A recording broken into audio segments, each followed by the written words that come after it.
mechanical god, the electronic father. "Chief," McIntyre said, "I think you should study Watchbird more closely. Do you know what's built into the circuits?" "Only generally." "First, there is purpose, which is to stop living organisms from committing murder. 2. Murder may be defined as an act of violence, consisting of breaking, mangling, maltreating, or otherwise stopping the functions of a living organism by a living organism. 3. Most murderers are detectable by certain chemical and electrical changes." McIntyre paused to light another cigarette. "Those conditions take care of the routine functions. Then, for the learning circuits, there are 2 more conditions. 4. There are some living organisms who commit murder without the signs mentioned in 3. These can be detected by data applicable to condition 2. "I see," Gelson said. "You realize how foolproof it is?" "I suppose so." Gelson hesitated a moment. "I guess that's all." "Right," the engineer said and left. Gelson thought for a few moments.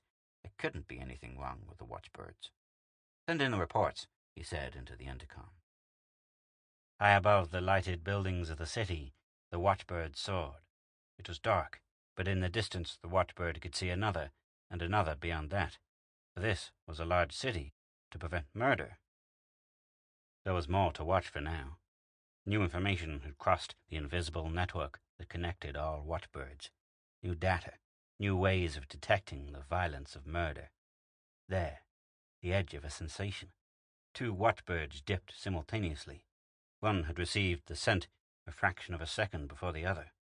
He continued down while the other resumed monitoring. "Condition 4, there are some living organisms who commit murder without the signs mentioned in Condition 3. Through his new information, the watchbird knew by extrapolation that this organism was bent on murder, even though the characteristic chemical and electrical smells were absent. The watchbird, all senses acute, closed in on the organism. He found what he wanted and dived. Roger Greco leaned against a building, his hands in his pocket. In his left hand was the cool butt of a .45. Greco waited patiently. He wasn't thinking of anything particular, just relaxing against a building, waiting for a man. Greco didn't know why the man was to be killed. He didn't care. Greco's lack of curiosity was part of his value. The other part was his skill. 1 bullet, neatly placed in the head of a man he didn't know. It didn't excite him or sicken him. It was a job, just like anything else. He killed a man. So? As Greco's victim stepped out of a building, Greco lifted the .45 out of his pocket. He released the safety and braced the gun with his right hand. He still wasn't thinking of anything as he took aim, and was knocked off his feet. Greco thought he'd been shot. He struggled up again, looked around, and sighted foggily on his victim. Again, he was knocked down. This time he lay on the ground, trying to draw a bead. He never thought of stopping, for Greco was a craftsman. With the next blow, everything went black, permanently, because the watchbird's duty was to protect the object of violence, at whatever cost to the murderer. The victim walked to his car. He hadn't noticed anything unusual. Everything had happened in silence. Gelson was feeling pretty good. The watchbirds had been operating perfectly. Crimes of violence had been cut in half, and cut again. Dark alleys were no longer mouths of horror. Parks and playgrounds were not places to shun after dark. Of course, there were still robberies.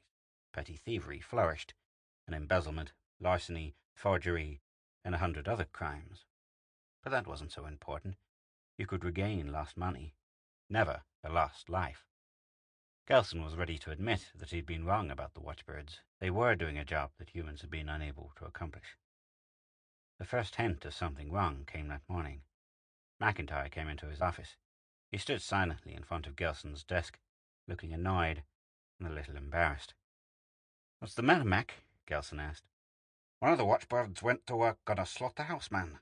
Knocked him out." Gelson thought about it for a moment. Yes, the watchbirds would do that. With their new learning circuits, they had probably defined the killing of animals as murder. "Tell the packers to mechanize their slaughtering," Gelson said. "I never liked that business myself." "All right," McIntyre said. He pursed his lips, then shrugged his shoulders and left. Gelson stood beside his desk, thinking. Couldn't the watchbirds differentiate between a murderer and a man engaged in a legitimate profession? No, evidently not. To them, Murder was murder. No exceptions. He frowned. That might take a little ironing out in the circuits. But not too much, he decided hastily. Just make them a little more discriminating.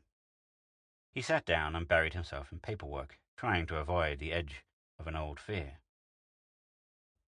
They strapped the prisoner into the chair and fitted the electrode to his leg. "Oh, oh," he moaned, only half conscious now of what they were doing. They fitted the helmet over his shaved head and tightened the last straps. He continued to moan softly. And then the watchbird swept in. How he had come, no one knew. Prisons are large and strong, with many locked doors, but the watchbird was there to stop a murder. "Get the thing out of here!" the warden shouted and reached for the switch. The watchbird knocked him down. "Stop that!" the guard screamed and grabbed for the switch himself. He was knocked to the floor beside the warden. "This isn't murder, you idiot!" another guard said. He drew his gun to shoot down the glittering, whirling metal bird. Anticipating, the watchbird smashed him back against the wall. There was silence in the room. After a while, the man in the helmet started to giggle. Then he stopped. The watchbird stood on guard, fluttering in mid-air, making sure no murder was done. New data flashed along the watchbird network. Unmonitored, independent, the thousands of watchbirds received and acted upon it. The breaking, mangling, or otherwise stopping the functions of a living organism by a living organism. New acts to stop. "Damn you, get going!" Farmer Hollister shouted and raised his whip again. The horse barked, and the wagon rattled and shook as he edged sideways. "You lousy hunk of pigmeal, get going!" the farmer yelled, and he raised the whip again. It never fell. An alert watchbird, sensing violence, had knocked him out of his seat. A living organism? What is a living organism? The watchbirds extended their definitions as they became aware of more facts. And of course, this gave them more work. The deer was just visible at the edge of the woods. The hunter raised his rifle and took careful aim. He didn't have time to shoot.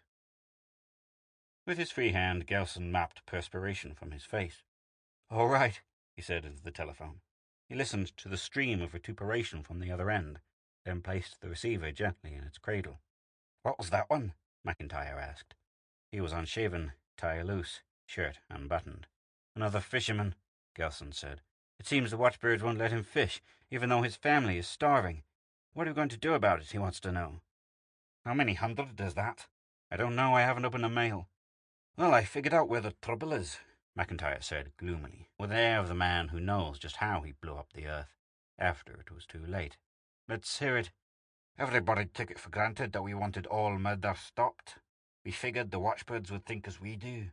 We ought to have qualified the conditions." "I've got an idea," Gelson said. "That we'd have to know just why and what murder is before we could qualify the conditions properly. And if we knew that, we wouldn't need the watchbirds." "Oh, I didn't know about that. They just have to be told that some things which look like murder are not murder." "But why should they stop fishermen?" Gelson asked. "Why shouldn't they? Fish and animals are living organisms. We just don't think that killing them is murder." The telephone rang. Gelson glared at it and punched the intercom. "I told you no more calls, no matter what." "This is from Washington," his secretary said. "I thought you'd—" "Sorry." Gelson picked up the telephone. "Yes, certainly is a mess. Have they? All right, I certainly will." He put down the telephone. "Short and sweet," he told McIntyre. "We're to shut down temporarily." "That won't be so easy," McIntyre said. "The watchbirds operate independent of any central control, you know. They come back once a week for a repair checkup. We'll just have to turn them off then, one by one." "Well, let's get to it. Monroe over on the coast has shut down about a quarter of his birds." "I think I can dupe out a restricting circuit," McIntyre said. "Fine," Gelson replied bitterly. "You make me very happy."